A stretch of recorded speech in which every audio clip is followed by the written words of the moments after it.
Par exemple, en Côte d'Ivoire, il y a une demande très forte concernant le rôle des femmes dans les médiations.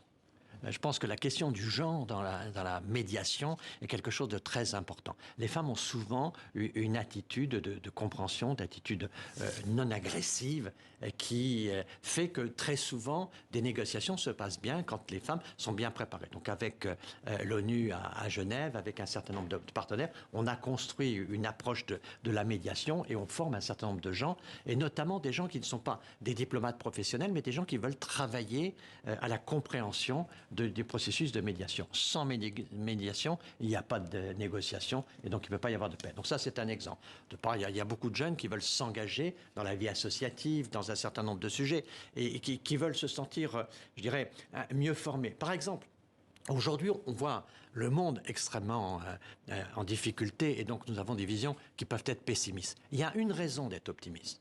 C'est le consensus des sociétés civiles sur ce qu'on pourrait appeler la planétisation de la politique. Quand j'ai commencé la politique, tout jeune, dans mon Poitou natal, la planète n'était pas un objet politique. Aujourd'hui, les jeunes Américains, mais comme les jeunes Chinois, descendent dans la rue pour défendre la planète. Et les jeunes Africains aussi. Donc ce concept de défendre la planète pour défendre la mondialisation, c'est quelque chose qui est partout présent. Et donc il faut que nous, on essaie de le faire monter, ce sujet, parce que c'est un sujet qui rapproche les peuples. Le fait nouveau, je pense, dans notre monde moderne, avec les réseaux sociaux et tout cela, c'est que les sociétés civiles participent un peu à la diplomatie. Et c'est, je crois, un des sujets de rénovation du multilatéralisme. Il faut trouver des places pour les sociétés civiles.